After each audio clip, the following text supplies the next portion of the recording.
आम्ही कसे घडवतो मुलांना त्याच्यावर सगळं अवलंबून आहे. शहाजीराजांना वाटलं हो मला खात्री आहे तुम्ही राज्य उभा कराल, उभारलं. विश्वास ठेवून तर बघा पोरांवर, पुढच्या पिढ्यांवर. सगळी क्षमता सामर्थ्य असूनही आमची पोरं अपयशी का होतात माहिती आहे? तुम्ही हत्तीचं पिल्लू बघितलं असेल. त्या हत्तीच्या पिल्लाला माहूत लोखंडी साखळदंडाने बांधून ठेवतो. ते हत्तीचं पिल्लू सुटायची कोशिश करतात, धडपड करतात, सगळी ताकद एकवटतं. तो साखळदंड तोडायचा प्रयत्न करतं, ताकद कमी पडते, बळ तोकडं पडतं. तो साखळदंड हत्तीच्या पिल्लाला तोडताच येत नाही. शेवटी प्रयत्न करून ते थकतं. कैलासवासी निवृत्ती चांदर पाटील यांच्या प्रथम पुण्यस्मरण सोहळ्याच्या निमित्तानं या ठिकाणी उपस्थित असलेले त्यांचे सर्व कुटुंबीय, त्यांच्याशी स्नेहाचा, मायेचा, जिव्हाळ्याचा ऋणानुबंध निर्माण झालेले सर्व आप्तेष्ट. खरं तर लोखंडी पेटी घेऊन एक सर्वसामान्य शिक्षक इथं येतो आणि स्वतःच्या कर्तृत्वाच्या बळावर शून्यातनं विश्व उभा करतो. स्वतःची मुलं तर घडवतोच, पण असंख्यांच्या मुलांना ज्ञानदानाचं पवित्र आणि पावन कार्य करतो. खरं तर आपण किती उंचीवर पोचलो यावर आपलं यश ठरत नाही, त्या उंचीवर आपण किती जणांना घेऊन आलो यावर आपलं यश ठरतं. खऱ्या अर्थानं सरांचा उल्लेख हा यशस्वी म्हणून करावा लागेल, कारण स्वतःच्या उंचीपेक्षा अनेकांना उंची प्रदान करण्यासाठी त्यानं त्यांचं आयुष्य समर्पित केलं. आजचा सोहळा एका अर्थानं आपण त्याला आपल्या संस्कृतीप्रमाणे पुण्यस्मरण म्हणतही असो, पण माझ्या दृष्टीनं हा कृतज्ञता सोहळा आहे. आयुष्यभर त्यांनी जे केलं त्यांच्या आयुष्यभराच्या समर्पणाबद्दल ही त्यांच्या सुहृदयाने व्यक्त केलेली कृतज्ञता आहे. ही कृतज्ञता संवेदनशीलतेतनं तयार होते. ज्या माणसाच्या शरीरामध्ये हृदय नावाची गोष्ट आहे, त्या हृदयामध्ये ही संवेदना जन्म घेते. दुर्दैवानं अलीकडच्या काळामध्ये ही संवेदनाच हरवली का काय असं वाटावाशी परिस्थिती आजूबाजूला दिसते. अशा काळामध्ये ही संवेदना असणारी, ती संवेदना जपणारं हृदय ठेवणारी आणि ज्यांनी आपल्यासाठी आयुष्यभर खस्ता खाल्ल्या कष्ट केले त्यांच्या प्रती कृतज्ञता व्यक्त करणारी, त्यांच्या पुत्रांची पिढी इथं उभा राहिली आहे याचा मनस्वी आनंद आणि कौतुक आहे. एका पित्याला यापेक्षा दुसरं काही नको असतं आणि सरांसारखा कर्तृत्वशाली पिता लाभणं यासारखं पुत्रांच्या दृष्टीनं भाग्याचं दुसरं काही नसतं. हा दुहेरी समन्वय आजच्या या सोहळ्यानं खरं तर इथं साकार केलाय. जगाच्या पाठीवर असं कुठलंच यंत्र नाही ज्या यंत्रामध्ये भाकरी टाकली की रक्त तयार होऊन बाहेर पडतं. असं अद्भुत आणि अलौकिक शरीर आम्हाला दिलंय, पण त्या आमच्या शरीराबद्दल आम्ही किती कृतज्ञता व्यक्त करतो. जगाच्या पाठीवर अशी कुठलीच वस्तू नाही की ज्याच्यावर एखादं बीज ठेवलं की त्याचा वृक्ष तयार होतो. अशी असामान्य भूमी आम्हाला परमेश्वरानं बहाल केली की जिथं काही पेरावं आणि काहीही उगवून दाखवावं. त्या भूमीबद्दल आम्ही किती कृतज्ञता व्यक्त करतो. आपले आई वडील जर या सृष्टीत नसते तर आपला जन्म झाला असता का? ज्यांच्यामुळं आपण जन्माला आलो, ज्यांच्यामुळं आपण आहोत, ज्यांच्यामुळं आपल्या जगण्याला आकार मिळाला, ज्यांच्यामुळं आपल्या जगण्याला आधार निर्माण झाला, त्या आई बदलांच्या बद्दल कृतज्ञता व्यक्त करणं हे आपल्या आयुष्याचं सगळ्यात मोठं सार्थक आहे. पण अलीकडची परिस्थिती जर बघितली तर माणसं स्वतःच्या चष्म्याची जेवढी काळजी घेतात तेवढी सुद्धा स्वतःच्या डोळ्यांची घेत नाहीत. ही सगळ्यात मोठी वस्तुस्थिती आहे. माणसं स्वतःच्या अन्नधान्याचा विचार करतात, पण अन्नधान्य निर्माण करणाऱ्या भूमीचा विचार किती लोक करतात हा सगळ्यात मोठा चिंतनाचा आणि संशोधनाचा विषय आहे. माणसं स्वतःच्या आयुष्य कशी घडवायची, कशी घडवली याच्यावर चिंतन मंथन करतात, पण आपल्याला जन्माला घालणारे आणि ज्यांनी आपलं आयुष्य घडवलं त्या माता पित्यांचा विचार किती जण करतात हा सगळ्यात मोठा चिंतनाचा विषय आहे. ही कृतज्ञता हरवली आहे. याचा कारण आमची संवेदनशीलता संपली आहे.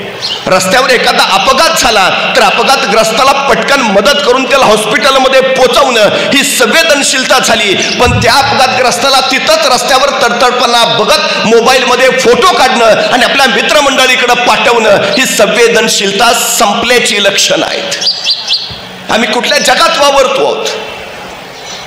एक प्रभू श्री राम आम्ही बघितले होते. राजा दशरथाने कैकेयींना वर दिला होता आणि प्रभू श्री रामचंद्रांना ज्यावेळी राज्याधिकार द्यायचे होते त्यावेळी कैकेयीने आपला तो वर मागितला. प्रभू श्री रामांना वनवासाला पाठवा. राजा दशरथाने वचन पाळलं आणि आपल्या पुत्राला सांगितलं, राम, मी वचन दिलं होतं तुला वनवासाला जावं लागेल. प्रभू श्री रामाने क्षणभर सुद्धा विचार नाही केला, किंतु परंतु पण अजिबात नाही, निघाले. आम्ही प्रभू श्री रामांना आमचा आदर्श मानतो. आई वडिलांनी फक्त सांगितलं वनवासाला जा, अजिबात प्रश्न नाही, तुमची इच्छा आहे ना, तुमचं वचन आहे ना, निघालो.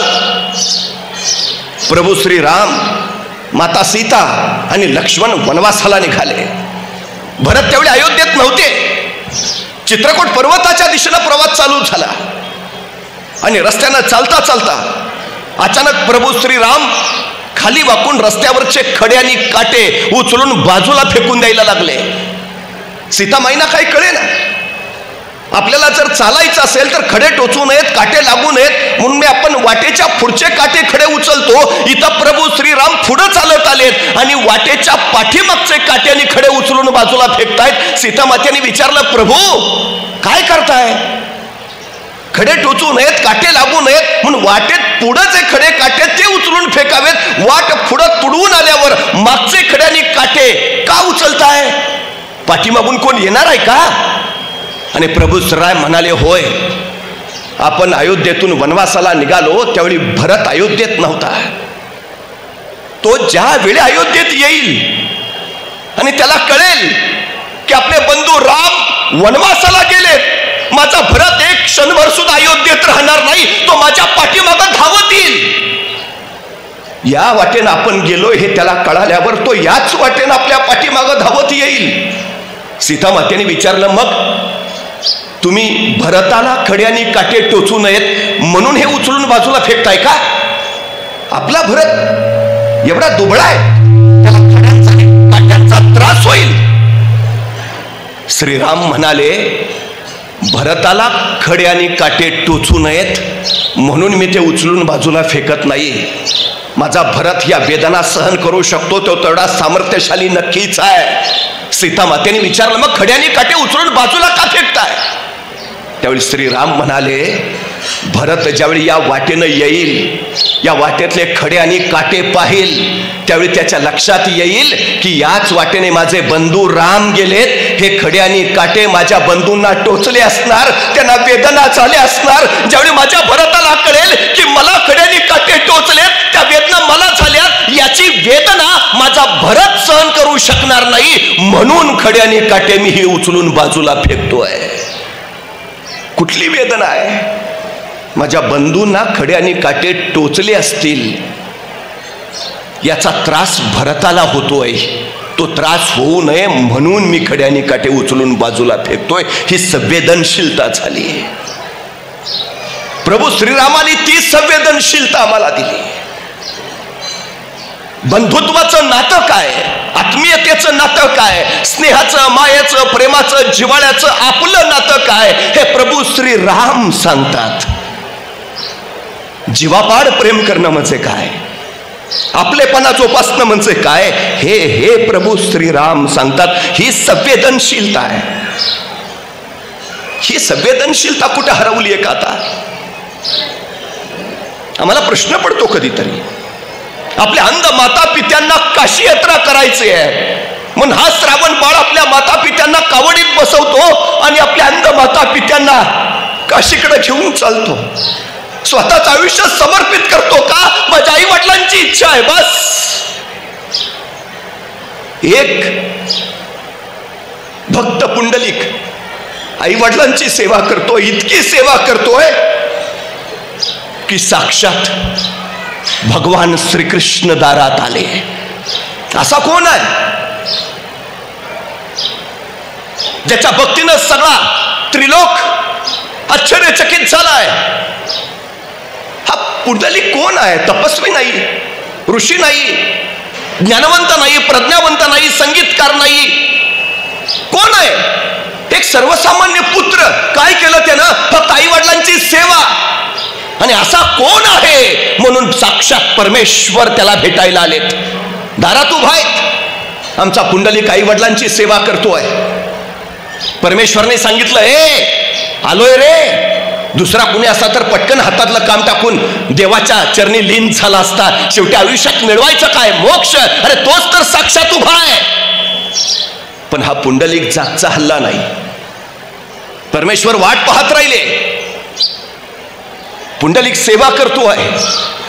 परमेश्वरने विचारलं, रे काय चाललंय तुझं? मी आलोय.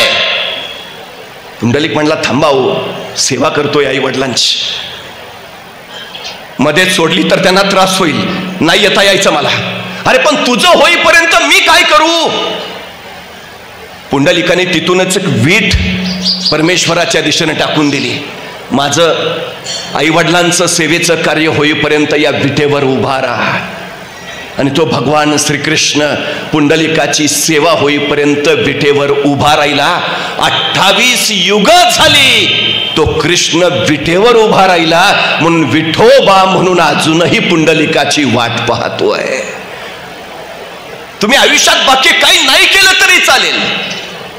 माता पित्यांसारखा दुसरा ईश्वरच नाही, ही सगळ्यात मोठी वस्तुस्थिती आहे. तुम्ही काय करायला हवं? आई वडिलांची सेवा, आई वडिलांचा आशीर्वाद, याच्यासारखं दुसरं भाग्याचं काहीच नाही. काही करायची गरज नाही. आमचं अध्यात्म आम्हाला ते सांगतं, आमची संस्कृती आम्हाला ते सांगते. हे एवढे सगळे अफाट दृष्टांत आमच्या समोर आमच्या जगण्याचा आयाम मांडत राहतात. केवढं विलक्षण आहे. ही सुहृदयता जी येते ती कुठून येते? त्या आईच्या काळजातून येते. आई आयुष्यभर घडवत राहते. पिता पहाडासारखा पाठीशी उभा राहतो, त्यावेळी मूल घडतं. ही सगळ्यात मोठी वस्तुस्थिती आहे. आकार देता यायला हवा, जे वाटतं ते साकार करता यायला हवं. कुठून येतं हे सगळं? हे संस्कारातून येतं. संस्कार कुठून येतात? हे माता पित्यांच्या कुशीतून येतात. हे सगळ्यात महत्वाचं आहे. अडचण अशी आहे की माता पिता असताना त्यांची किंमत आम्हाला कळत नाही, आणि माता पिता गेल्यावर मग कशालाच किंमत राहत नाही. ही सगळ्यात मोठी गोष्ट आहे. नुसते असा बस, नुसतं असणं सुद्धा किती महत्वाचं आहे हे ज्यांना आई बाप नाहीत त्यांना एकदा विचारून पहा. वर्तमानपत्रात एकदा एक जाहिरात आली होती. अत्यंत निरागस, अत्यंत निर्मळ, ज्याच्या चेहऱ्यावर दुःखाचा लवलेश नाही, निरागस आहे, अशा एखाद्या व्यक्तीचा फोटो काढून स्पर्धेला पाठवा. तो फोटोग्राफर विचार करत बसला, इतका निखळ निर्मळ निरागस चेहरा आणायचा तरी कुठून? सगळे सतत अंगावर धावून आल्यासारखे क्रोधी, रागिष्ट, कोपिष्ट, निरागस निखळ चेहरा आणायचा कुठून? आणि मग त्याच्या लक्षात आलं, नुकतंच जन्माला आलेलं एखादं नवजात बाळ असेल, त्याच्या चेहऱ्यावर कुठलीच वाईट भावना नसते, कुठल्याच वाईट गुणांचा स्पर्शही त्याला झालेला नसतो. अत्यंत निखळ निर्मळ निरागस असतं ते. बस एखाद्या नुकत्याच जन्मलेल्या मुलाचा आपण फोटो काढूया. त्यांनी अशा एका नवजात बाळाचा फोटो काढला, स्पर्धेला पाठवला, त्याच्या फोटोला पहिल्या क्रमांकाचं बक्षीस मिळालं. 25 वर्ष उलटली. त्याच्यानंतर 25 वर्षानंतर वृत्तपत्रात पुन्हा एक स्पर्धा आली. अत्यंत क्रूर, अत्यंत हिंस्त्र, ज्याचा चेहरा बघितल्यावर सगळ्या दुर्गुणांचा सहवास आहे असं वाटावं, इतका वाईट चेहरा, त्याचा फोटो काढून स्पर्धेला पाठवा. त्या फोटोग्राफरला परत प्रश्न पडला. हल्ली माणसं समोर आले की हसतात, किती मायाळू किती दयाळू असं वाटतात, आणि पाठ फिरवली की पाठीमागनं शिव्या द्यायला सुरुवात करतात. सगळे मुखवटे धारण केलेले. खरा क्रूर, खरा हिंस्त्र असा चेहरा मला मिळणार तरी कुठून? त्याने बराच वेळ विचार केला आणि विचार केल्यानंतर त्याच्या लक्षात आलं की एखाद्या तुरुंगात असा कैदी असेल ज्याने आयुष्यभर वाईटच कामं केलीत, पापाचा जो धनी आहे, ज्याच्या चेहऱ्यावर हिंस्त्र क्रूर भाव आहेत, असा चेहरा मला फक्त तुरुंगात मिळेल. तो एका तुरुंगात गेला आणि अत्यंत क्रूर कैद्याचा फोटो त्यांनी काढला आणि तो स्पर्धेला पाठवला. त्याच्या याही फोटोला प्रथम क्रमांकाचं बक्षीस मिळालं, 1,00,000 रुपये. त्या फोटोग्राफरला असं वाटलं की हे बक्षीस माझ्या एकट्याचं नाही, ज्याच्या चेहऱ्याचा फोटो काढला त्याचं सुद्धा हे बक्षीस आहे. त्यांनी त्या 1,00,000तले 50,000 रुपये बाजूला काढले आणि तो तुरुंगात त्या कैद्याला भेटायला गेला. त्याला सांगितलं, तुझ्या चेहऱ्याचा फोटो काढला म्हणून मला 1,00,000चं बक्षीस मिळालं, मी तुला तुझा हिस्सा द्यायला आलोय, तुझा फोटो होता म्हणून बक्षीस मिळालं, हे 50,000 घे. त्यावेळी तो कैदी त्या फोटोग्राफरला एवढंच म्हणाला, हे पैसे जर मला 25 वर्षापूर्वी मिळाले असते तर ज्या बाळाचा निखळ निर्मळ निरागस म्हणून तू फोटो काढलास त्याच बाळाचा अत्यंत क्रूर हिंस्त्र आणि पापाचा धनी असलेला चेहरा म्हणून फोटो काढायची वेळ तुझ्यावर आली नसती. मी तोच आहे, निखळ निर्मळ निरागस, ज्याचा तू फोटो काढलास 25 वर्षापूर्वी. मी तोच क्रूर हिंस्त्र झालोय का? योग्य वेळी योग्य त्या गोष्टी मिळाल्या म्हणजे माणसं घडतात, ही सगळ्यात मोठी वस्तुस्थिती आहे. मी का बिघडलो माहिती आहे? मी जन्माला आलो आणि माझी आई माझ्यापासून हिरावली गेली. मी चालायला लागलो आणि माझे वडील माझ्यापासून नियतीनं हिरावले गेले. मला आधार देणारं, घडवणारं, संस्कार देणारं, जगवणारं कुणी नव्हतं. कुशीत घ्यावं आणि दूध भात चारावा ते आईचे हात मला कधी लाभले नाहीत. ज्यांचं बोट धरावं आणि सामाजिक नीती नियमांचे संकेत शिकावे असा बाप मला कधी लाभला नाही. मी आज जो आहे ना तो फक्त आणि फक्त आई बाप नसल्यामुळे आहे. वाल्याचा वाल्मिकी होतो जर योग्य साथ, आधार, संस्कार लाभला तर, पण वाल्मिकीचा वाल्या व्हायला सुद्धा वेळ लागत नाही जर पाठीशी सावरणारं कुणी नसलं तर. एक गोष्ट लक्षात घ्या, मानवी व्यक्तिमत्वाचे संशोधक आणि जीवशास्त्रीय अभ्यासक असं सांगतात की नुकतंच जन्माला आलेलं एखादं नवजात बाळ तुम्ही आम्हाला आणून द्या आणि त्याला काय बनवायचंय ते सांगा, आम्ही त्याला ते बनवून देतो. हवं ते बनवता येतं, हवं ते घडवता येतं. काय बनवायचंय तुमच्या मुलाला? डॉक्टर, इंजिनियर, वकील, प्राध्यापक, चित्रकार, संगीतकार, हवं ते बनवता येतं, काही अडचण नाही. फक्त एक गोष्ट लक्षात ठेवायची, माती ओली असली की मग त्या गोळ्याला आकार देता येतो आणि वय संस्कार क्षम आलं की मग मूल घडवता येतं. आकार द्यायचा असेल तर माती ओली हवी आणि वय संस्कार क्षम हवं. माती सुकली की मग आकार देता येत नाही आणि वय निघून गेलं की माणूस घडवता येत नाही. ही सगळ्यात महत्वाची गोष्ट आहे. त्यामुळे घडण्याच्या वयात ज्याच्या वाट्याला माता पिता आले त्यांचे आयुष्य घडली, ही सगळ्यात महत्वाची गोष्ट आहे. बघा ना, आयुष्याचं सार काय आहे? विठ्ठल पंतांनी आपल्या 4 मुलांची नावं ठेवली: निवृत्ती, सोपाना, ज्ञानदेव आणि मुक्ताई. जगण्याचा अर्थच सांगितला. काय करा? कौतुक खरं सरांच्या वडिलांचं करावं लागेल. आपल्या मुलाचं नाव त्यांनी निवृत्ती ठेवलं. विठ्ठल पंतांनी आपल्या मुलाचं नाव ठेवलं होतं निवृत्ती. का?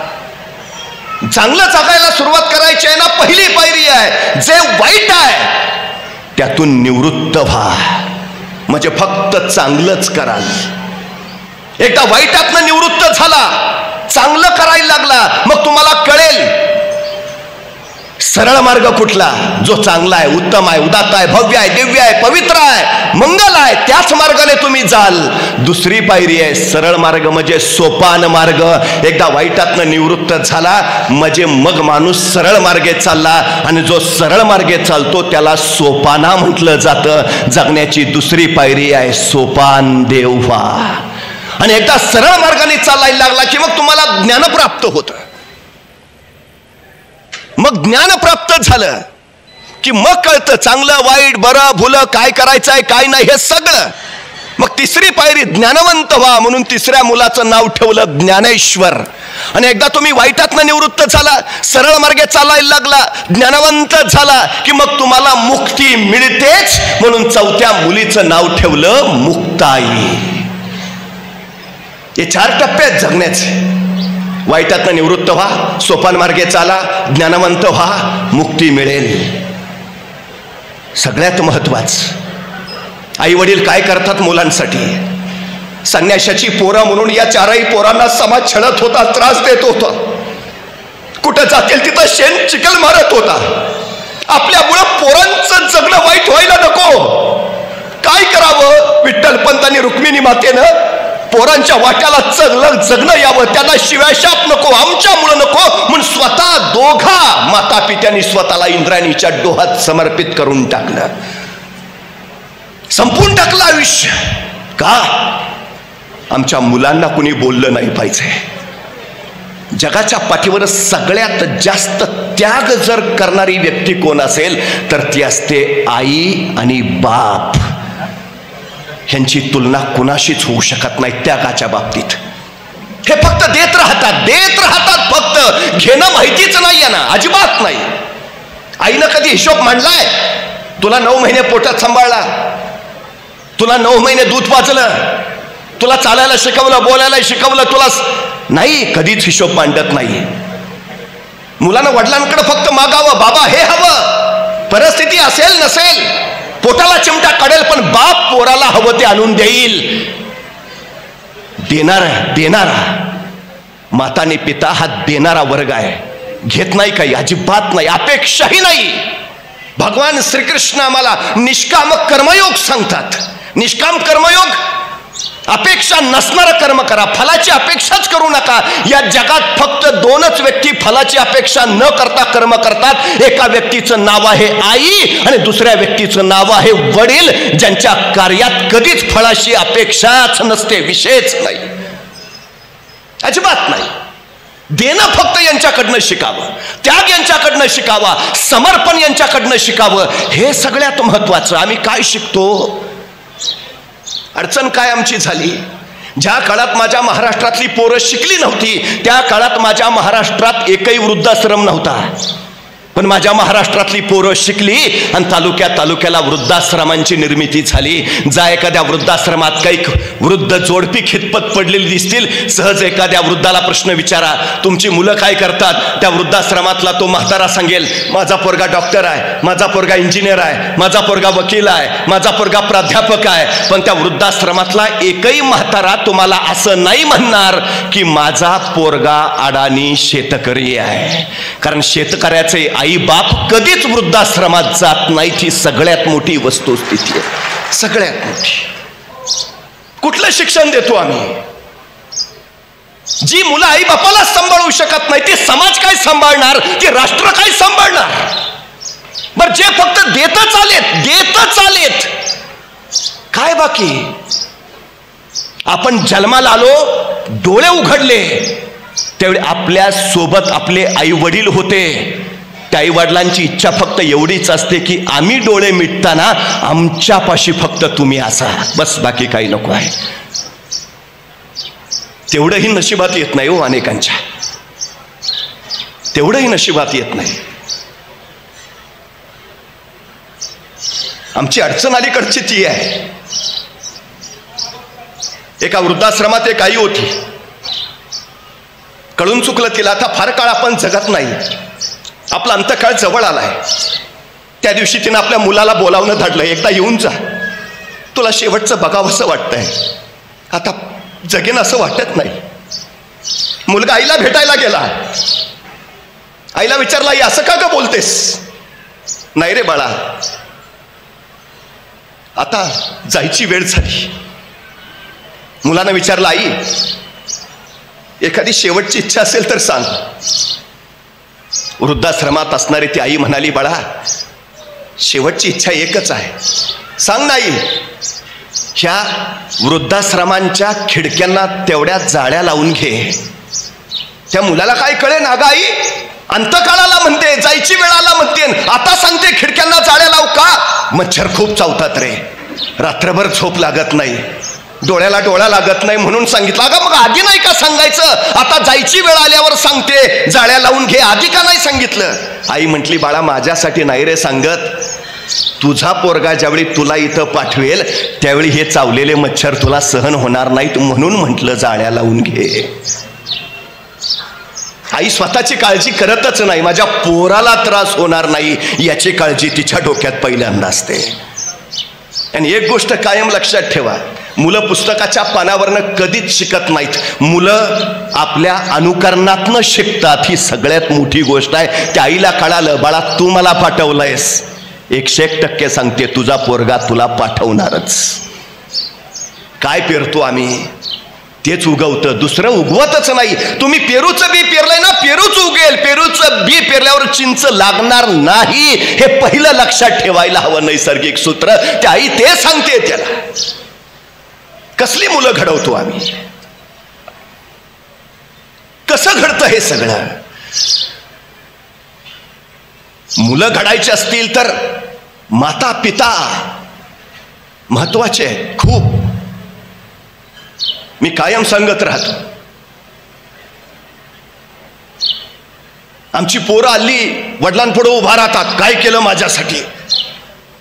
बापाने पोराला फक्त आरशाच्या पुढे न्यावं आणि त्याला सांगावं, आरशात जे दिसतंय ना ते मी दिलं, एवढं डोक्यात ठेव, माझ्याशिवाय तुझं अस्तित्वच नाही काही. हे सगळं सगळं आम्ही पेरतो. कुठून येतं हे सगळं? ज्ञानेश्वर कुठल्या विद्यापीठामध्ये गेले होते? पण आज त्यांनी लिहिलेली ज्ञानेश्वरी अनेक विद्यापीठात आमच्या पोरांना शिकवतात. जगद्गुरु तुकाराम महाराजांनी कुणाचा क्लास लावलेला? पण आज कसं जगावं याचं तत्वज्ञान आम्ही जगद्गुरूंच्याच अभंगातनं सांगतो. कुठून आलंय? माऊली ज्ञानेश्वर लोकांचं प्रबोधन करायला बाहेर फिरायचंय, लोकांनी शान व्हावं, जाणतं व्हावं, ज्ञानी व्हावं म्हणून लोकांना सांगायचं. लोक शिव्या घालायचे, कुणी शेण मारायचं, कुणी चिखल फेकायचं, वाटेल ते बोलायचं. एके दिवशी माऊली ज्ञानेश्वर भयान संतापले, चिडले. अरे तुमच्या भल्यासाठी सांगतोय, तुमच्या कल्याणासाठी सांगतोय, तुम्ही मला छळताय, मलाच त्रास देताय. वैतागले, आले झोपडीत आत जाऊन बसले, ताटी लावून घेतली. संतापलेल्या ज्ञानेश्वरांना मुक्ताईने बघितलं आणि मुक्ताई म्हणाल्या, आलाय चिडून, बसेल 10-15 मिनिटात, राग होईल शांत, मग येईल बाहेर. पण अर्धा तास झाला, माऊली ज्ञानेश्वर बाहेर यायचं नाव घेईनात. मुक्ताई उठल्या, ताटी समोर गेल्या, ताटीवर 2-4 थापा मारल्या. ए ज्ञानूदादा, ए ज्ञानूदादा, येणारे बाहेर, ए ज्ञानूदादा. एक नाही, 2 नाही, ज्ञानेश्वर बाहेर यायचं नाव घेईनात. मुक्ताईला वाटलं अजून नसेल राग गेला, बसेल अजून अर्धा तास, मग काय करेल, येईलच ना. मुक्ताई परत अर्धा तास आपलं काम करत राहिल्या. अर्ध्या तासानं बघितलं तर ज्ञानेश्वर अजूनही आज झोपडीत. परत त्या ताटी समोर गेल्या, परत थप्पा मारला. ए ज्ञानेश्वरा, ए ज्ञानूदादा, येणारे बाहेर, किती वेळ वाट बघायची, बस झालं की आता, चल ये बाहेर. ज्ञानेश्वर यायचं नाव घेईनात बाहेर. अर्धा तास आणखी असाच केला. मग मात्र मुक्ताईनं राहावेला, ताटी समोर गेल्या, थप्पा मारल्या. ए ज्ञानूदादा, ए ज्ञानूदादा, येणारे बाहेर.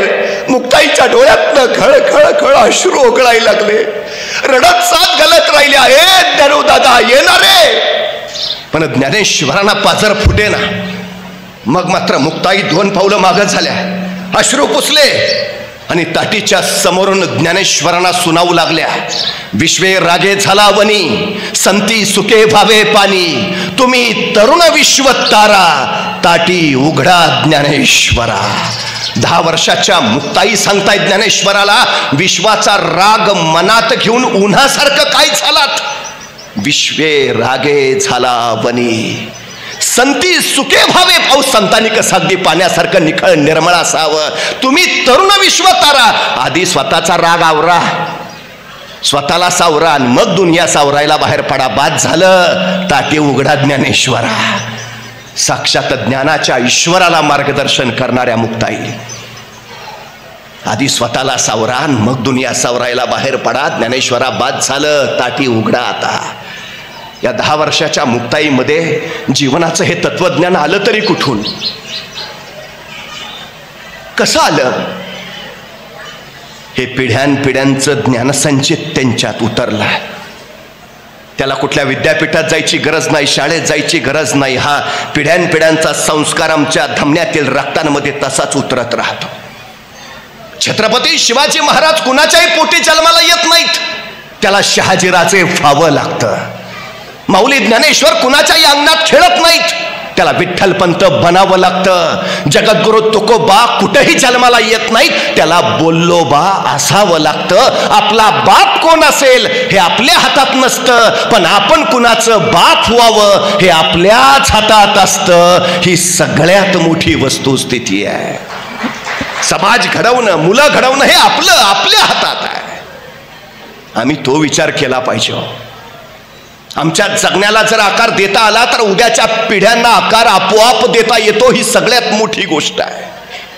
आमचं जगणं तसं आम्ही घडवायला हवं. सगळ्यात महत्वाचं काय संस्कार देतो आम्ही.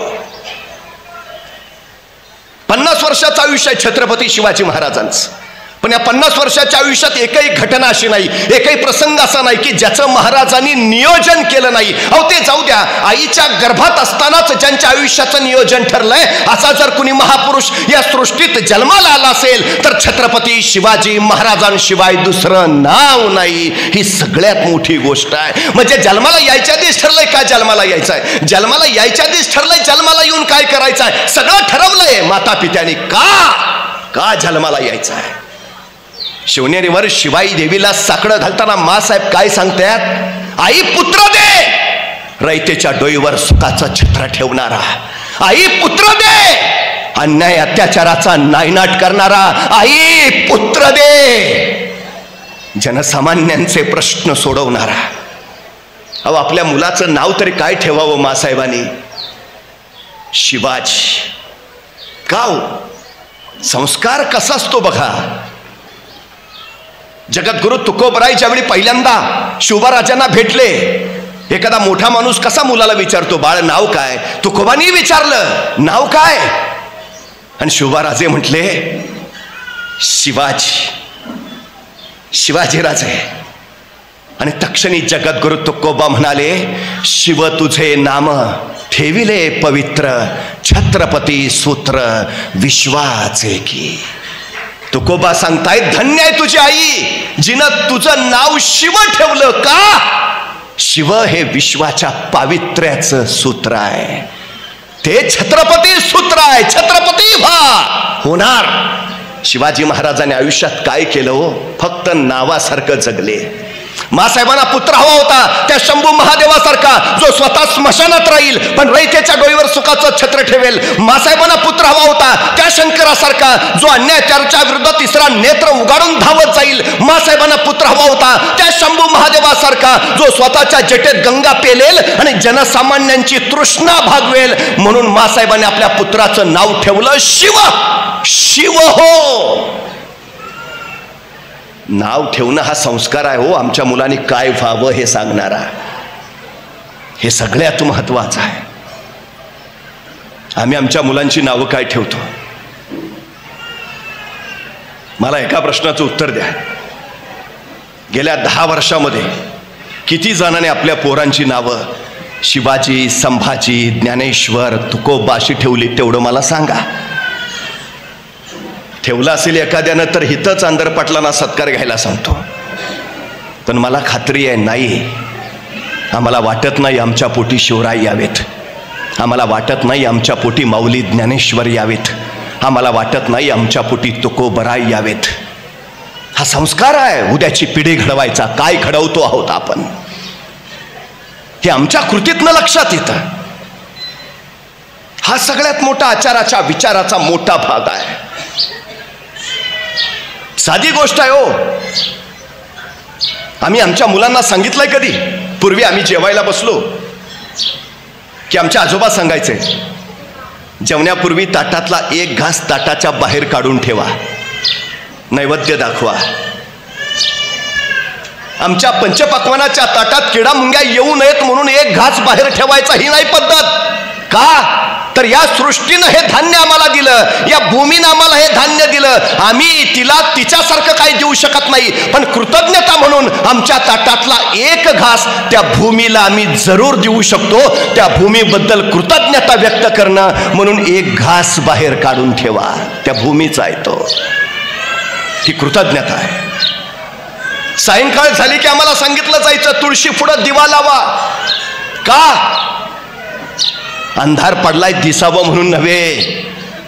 तो आभाळातला सूर्य रात्रंचा गायब होतो पण दिवसभर प्रकाश देत राहतो, त्याच्यावर सृष्टी चालते. सूर्य जितका प्रकाश देतो तितका आम्ही देऊ शकत नाही, पण आमच्याकडे मिनमिनती पंथी आहे. त्या सूर्याबद्दल आम्ही कृतज्ञता व्यक्त करतो. बाबा रे तू आहेस म्हणून आम्ही आहोत. ही मिनमिनती पंथी गोड मानून घे, ही कृतज्ञता आहे. आम्ही आमच्या शरीराबद्दल अशी किती कृतज्ञता व्यक्त करतो. दुर्दैवाची गोष्ट काय माहिती आहे, 365 दिवसातला एक दिवस आता आम्हाला काढावा लागतो, फादर्स डे. 365 दिवसातला एक दिवस आम्ही निवडतो, मदर्स डे.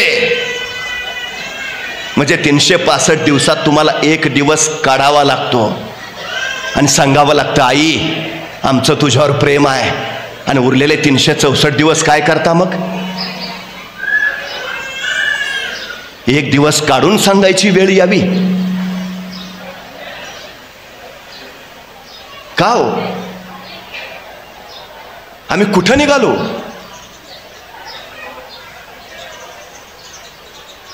आज सगळ्यात मोठी अडचण काय माहिती आहे? न्यायालयाला आदेश द्यावा लागतो मुलांना, आई वडिलांना सांभाळा. का?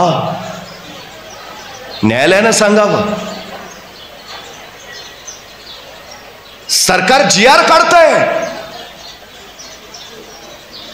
आई वडिलांना सांभाळणं बंधनकारक, नियम करायची पाळी आली.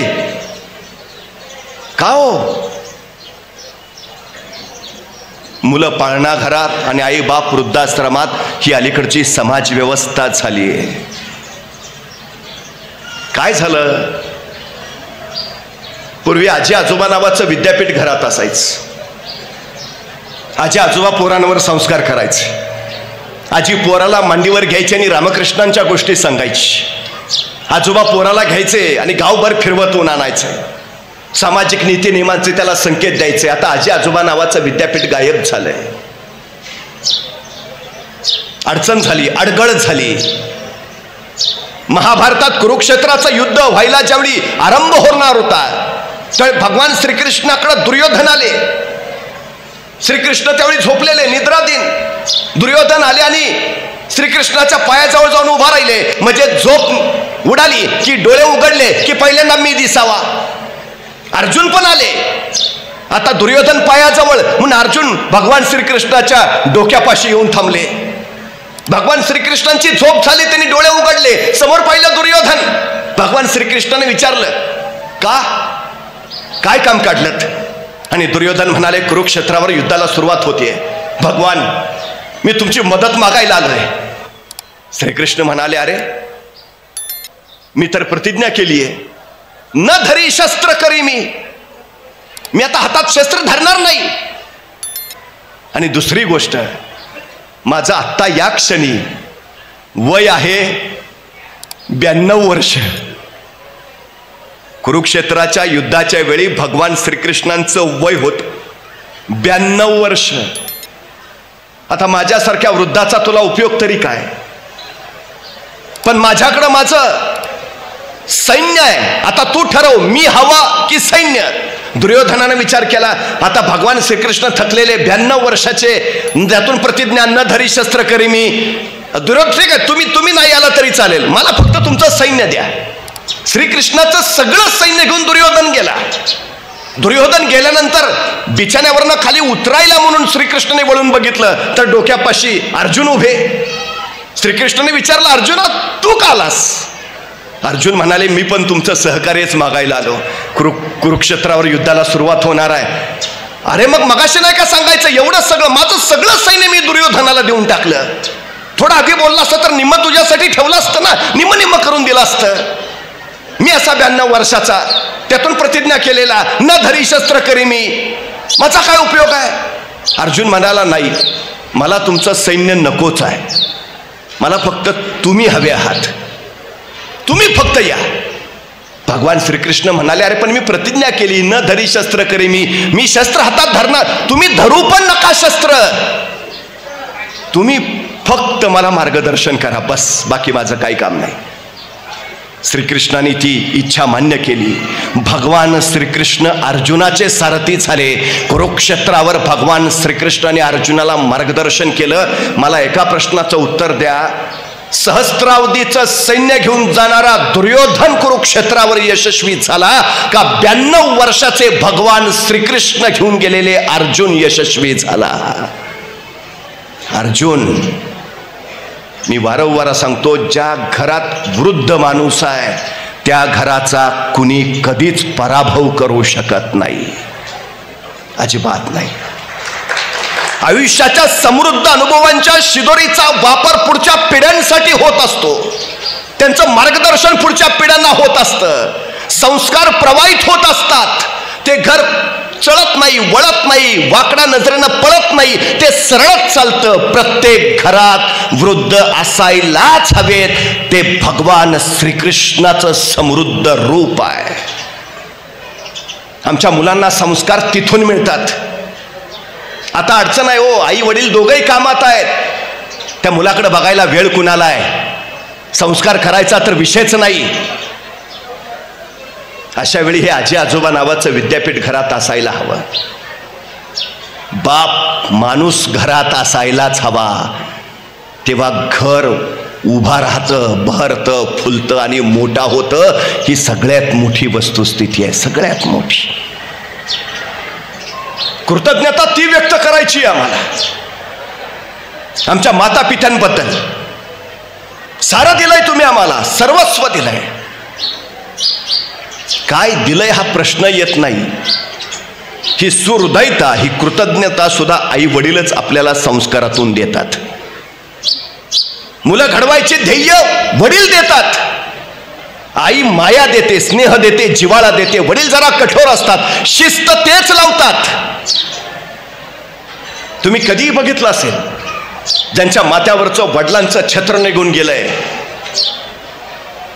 ती मुलं थोडीशी बिघडलेली दिसतील, आईच्या लाडानं लाडावलेली दिसतील.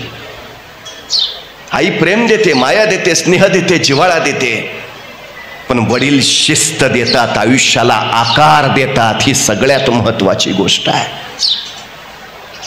आपली जबाबदारी ती आहे, त्यातून इतिहास घडतो. छत्रपती शिवाजी महाराज जन्माला यायच्या अगोदर माता पित्यांनी त्यांच्या आयुष्याचं नियोजन करून ठेवलंय. 12 वर्षापर्यंत शहाजी राजांनी पिता म्हणून त्यांना जे शिक्षण द्यायचं होतं ते सगळं शिक्षण दिलं. युद्ध शिक्षण, प्रशिक्षण सगळं. शिवबाराजे 12 वर्षाचे झाले आणि या पती पत्नीनं प्रचंड मोठं समर्पण दिलं. स्वतःचा संसार बाजूला सारला आणि रयतेचा प्रपंच उभा करण्यासाठी एक विलक्षण निर्णय घेतला की मासाहेब जिजाऊनी शिवबाराजांना घ्यावं, महाराष्ट्रात जावं, महाराष्ट्रात शिवबाराजांनी राज्य उभा करावं. थोरले संभाजीराजे बेंगलोरात शहाजीराजांबरोबर राहतील आणि ते कर्नाटकचं राज्य विस्तारतील. उद्याच्या भविष्यात महाराष्ट्र आणि कर्नाटक असं विस्तीर्ण साम्राज्य उभा करायचं. 2 मुलांसाठी हे दोघं एकमेकांपासून वेगळे झाले. आई शिवबाराजांबरोबर आणि वडील संभाजीराजांबरोबर. 12 वर्षाचे आहेत, 12 वर्षाचे शिवबाराजे. जिजाऊ मासाहेबांबरोबर पुण्यात निघाले. आता आपल्या पुत्राला एका पित्यानं काय द्यावं? आमचा मुलगा जर सहलीला निघाला तर वडील काय सांगतात? नीट जा, नीट ये, फार वेळ थांबू नको, अंधार पडायच्यात घरी आहे. आई काय सांगते? एसटीत बसताना नीट बस, मधल्या सीटवर बस. मुलगा म्हणतो का? नाही, पुढनं कुणी ठोकलं तरी तू सुरक्षित, मागणं कुणी धडकलं तरी तू सुरक्षित, तू जगला पाहिजे. जगण्याचा, जगवण्याचा विचार आहे, ही माया आहे. शहाजीराजांनी काय दिलं आपल्या पुत्राला? स्वतः संस्कृत मधून तयार केलेली मुद्रा दिली. नवे स्वप्न दिलं, ध्येय दिलं, महत्वाकांक्षा दिली. काय सांगितलं शहाजी राजांनी? प्रतिपच्च चंद्र लेखे वर्धिष्णू विश्ववंदिता शह सुनो शिवसैषा मुद्रा भद्राय राजते. एक पिता आपल्या पुत्राला ध्येय देतोय. काय करायचंय तुम्ही? राज्य उभा करायचंय. बरे का पित्याला खात्री किती आहे बघा. अजून शिवबाराजे बेंगलोरातच आहेत आणि शहाजीराजे सांगतायत आम्हाला खात्री आहे तुम्ही उभारलेलं राज्य प्रतिपदेच्या चंद्राच्या कलेप्रमाणे वाढत वाढत जाईल आणि एक दिवस ते विश्वाला वंदनीय होईल. काय ध्येय आहे? शहाजीराजे असं विचारतायत का जमेल का, होईल का? नाही, जमलंच पाहिजे, जमवावंच लागेल. रयतेचं राज्य निर्मावंच लागेल आणि खात्री आहे तुम्ही निर्माल. जिथं चुका काढायची संधी शोधली जाते ना तिथं इतिहास कधीच घडत नाही. जिथं कौतुक करायची संधी शोधली जाते तिथं इतिहास घडतो. तुम्ही जगभर किती नाव सन्मान कमवा, घरी आल्यावर वडिलांच्या पाया पडताना वडील पाठीवर जी थाप टाकतात ना त्याच्यासारखा आयुष्यातला दुसरा पुरस्कार मोठा नाही कुठला. आम्ही त्याच्यासाठी आतुरलेला असतो, बस दुसरं काही नसतं. एखादं पारितोषिक मिळाल्यावर घरी धावत या आणि आईच्या कुशीत शिरा. आई घट्ट कवटाळते, वर पहा फक्त तिच्या डोळ्यातून खळदिशी अश्रू सुटतो. आपल्या पोराच्या यशाचा आनंदाश्रू हा पोराच्या आयुष्यातला सगळ्यात मोठा सन्मान असतो. याच्यापेक्षा दुसरा मोठा काहीच नाही. आपण कुणासाठी करतो? कधीतरी लहानपण आठवून बघा. एखादी गोष्ट मिळाली की धावत धावत आई, एखादा प्रचंड मोठा पराक्रम गाजवला की बाबा, कोण आनंद. आपल्या यशानं आई बाबांच्या डोळ्यात आनंदाश्रू यावेत त्याच्यासारखा दुसरा गौरव, दुसरा पुरस्कार नाही. हे कौतुक पोराला बळ देतं सगळ्यात महत्वाचं. स्वप्न द्या भव्य, ध्येय द्या अफाट मोठं, महत्वाकांक्षा द्या विलक्षण, पोरं आपोआप घडतील. शहाजीराजांनी ते केलं. जमेल का? अविश्वास दाखवणंच नाही, जमणार. सगळ्यात महत्वाचं आहे ते. हे सगळ्यात आमच्याकडे सगळं आहे. शक्ती आहे, ताकद आहे, सामर्थ्य आहे, कौशल्य आहे, सगळं आहे. आम्ही कसे घडवतो मुलांना त्याच्यावर सगळं अवलंबून आहे. शहाजीराजांना वाटलं हो मला खात्री आहे तुम्ही राज्य उभा कराल. उभारलं. विश्वास ठेवून तर बघा पोरांवर, पुढच्या पिढ्यांवर. सगळी क्षमता सामर्थ्य असूनही आमची पोरं अपयशी का होतात माहिती आहे? तुम्ही हत्तीचं पिल्लू बघितलं असेल. त्या हत्तीच्या पिल्लाला माहूत लोखंडी साखळदंडाने बांधून ठेवतो. ते हत्तीचं पिल्लू सुटायची कोशिश करतात, धडपड करतात, सगळी ताकद एकवटतं. तो साखळदंड तोडायचा प्रयत्न करतं, ताकद कमी पडते, बळ तोकडं पडतं. तो साखळदंड हत्तीच्या पिल्लाला तोडताच येत नाही.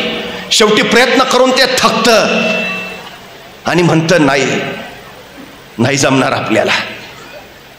तेच हत्तीचं पिलू परत मोठं होतं, बलाढ्य होतं, अफाट ताकदीचं होतं, मोठमोठाले वृक्ष सोंडीत घेऊन उन्मळून टाकतं. त्या बलाढ्य हत्तीला माहूत कधीच साखळदंडाने बांधून ठेवत नाही. तो साखळदंड नुसताच तिथं पायात त्याच्या सोडलेला असतो. पण बांधलेलं नसताना सुद्धा तो बलाढ्य मोठा हत्ती कधीच तिथून निसटून जायचा प्रयत्न करत नाही. कुणीतरी माहूताला विचारतं अहो एवढा मोठा हत्ती तुम्ही बांधून का ठेवत नाही? माहूत म्हणतो त्याला मी बांधायची गरज नाही, त्यानं स्वतःला बांधून घेतलंय, आपण इथून निसटू शकत नाही. मर्यादा तुम्हाला कुणी बाहेरून घालू शकत नाही. बंधनं तुम्हाला कधीच कुणी बाहेरून घालू शकत नाही. मर्यादा तुम्ही आतून घालत असता स्वतःला. साखळदंड बांधलेला नसताना सुद्धा बांधलाय असं ठरवता आणि पुढं जायचंच टाळता. हे आमच्या अपयशाचं मुख्य कारण आहे. आमच्या पिढ्यांनी पुढच्या पिढ्यांना काय सांगितलं पाहिजे? आहे ताकद तुझ्या, चल जा. अजय शहाजीराजांनी शुभराजांना सांगितलं जमेल का? जमेलच, जा. बलाढ्यस तेव्हा पुढची पिढी घडेल. हो तेव्हा घडेल पिढी. हल्ली आमची अडचण काय झाली आहे, तुम्ही एखादं लहान मूल बघितलं असेल, घरात रांगत असतं, त्या लहान मुलाला जन्मताच कुतूहल असतं, धाडस त्याच्या अंगात असतंच. आई स्वयंपाक करत असते, ते पोर रांगत असतं, रांगत रांगत ते अंधाराच्या खोलीच्या दिशेनं जायला सुरुवात करतं. आई बघते आणि त्याला तिथून सांगते, ए नको जाऊ, भाऊ असतो, अंधारात भाऊ असतो, नाही जायचं. ते पोरग तिथंच थांबतं, तिथूनच आईकडे बघतं. आई परत स्वयंपाकाला लागली की आईची नजर चुकून ते परत अंधाराच्या दिशेनं रांगायला सुरुवात करतं. आईचं परत लक्ष जातं, हे सांगितलं ना नको जाऊ, अंधारात भाऊ असतो, नाही जायचं. पोरग परत थांबतं, तिथूनच आईकडे बघतं. आई कामाला लागलेली बघतं, परत त्या अंधाराच्या दिशेनं चालायला सुरुवात करतं. म्हणजे धाडस जन्मजात आहेच, ते अंधाराच्या दिशेनं पुढे जातं. शेवटी आई बघते, उठते, संतापते, त्याच्या जवळ जाते, सरळ त्याला उचलते आणि दुसरीकडे नेऊन ठेवते. किती वेळा सांगितलं अंधारात जायचं नाही, भाऊ असतो. त्या लहान मुलाच्या अर्धजागृत मनावर लहानपणीच संस्कार होतो, अंधारात भाऊ असतो. पट्ट्या पुढं 2 पोरांचा बाप झाला तरी अंधारात जात नाही. दोष त्याचा आहे का? आम्ही काय संस्कार केला? बरं मला सांगा, एवढे सगळे तुम्ही बसलाय, कधी कुणी भाऊ बघितलाय का? मग नसलेला भाऊ पोराच्या पायात बांधायचा कशाला? ताकद असूनही ते पुढं जात नाही, ही आमची सगळ्यात मोठी अडचण आहे, सगळ्यात मोठी अडचण. सरांची मुलं घडलीत का घडलीत? आपापल्या क्षेत्रात यशस्वी आहेत, सामर्थ्याची कौशल्याची जाणीव करून दिली. लढा, विश्वास आहे, यशस्वी व्हाल, तिथं यश येतं, तिथं यश येतं. सगळ्यात महत्वाचं, अपयशाची कारण आमची ही आहेत, आम्हाला बाहेरून कुणीही पराभूत करू शकत नाही या जगात. या जगात फक्त आम्हीच स्वतःला पराभूत करू शकतो आणि या जगात दुसरं कुणी आपल्याला विजयी करू शकत नाही, फक्त आपणच आपल्याला विजयी करू शकतो. ज्याला हे कळालं ना, त्यानं इतिहास घडवला. सगळ्यात महत्वाची गोष्ट आहे ती. सगळ्या क्षमता आमच्यात आहेत. शहाजीराजांनी 12 वर्षाच्या शिवबाराजांना जाताना छोटं मंत्रिमंडळ दिलं. उद्या तुम्हाला तुमचं असं मंत्रिमंडळ उभा करायचं आहे. बस स्वप्न दिलंय. सर काय घेऊन आले होते? इथं एक लोखंडी पेटी. ज्या शाळेत काम करत होते त्याचं अनुदान बंद झालं. धडपडला पाहिजे, काहीतरी केलं पाहिजे, संघर्ष चालूच राहिला. मग त्यातले 4 शिक्षक घेतले, शिक्षण संस्था काढली. आज हजारो मुलं शिकतायत,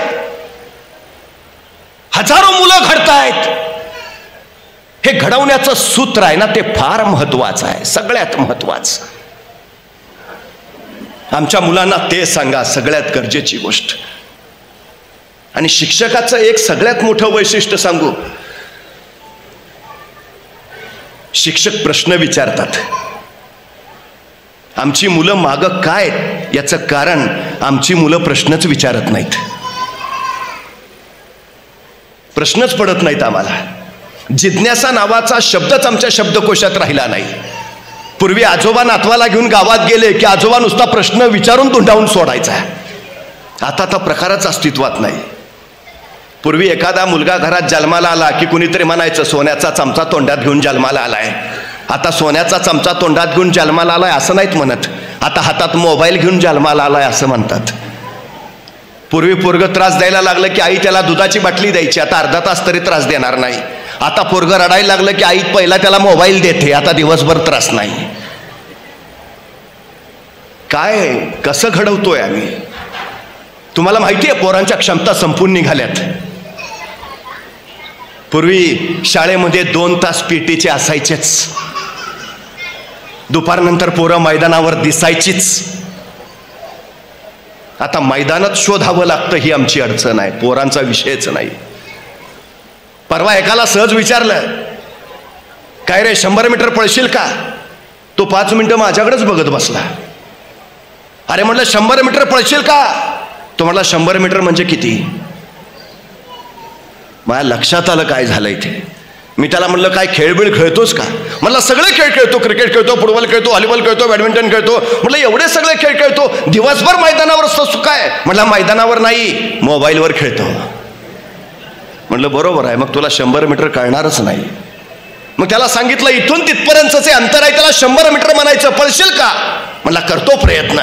अरे 100 मीटर पळायचे तुला, कुठं 5 किलोमीटर सांगतोय, पळशील का? करतो ना प्रयत्न.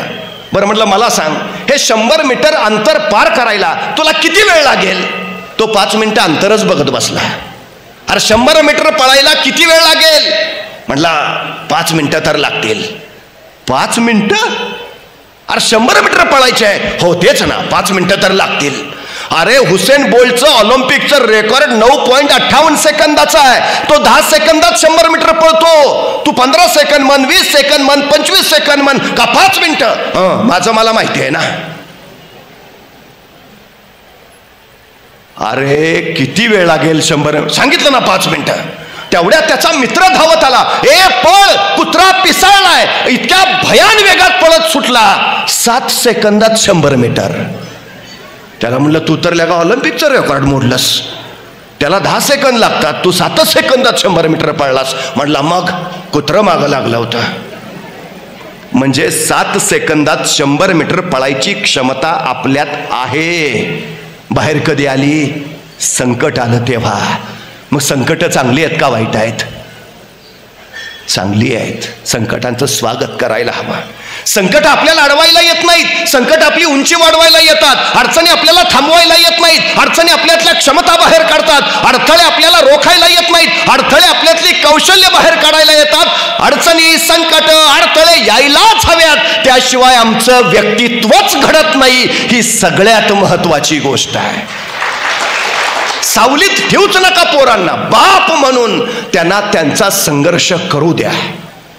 हे सगळ्यात महत्वाचं आहे. सगळ्यात हे ज्याला कळाला तो तो तो घडतो.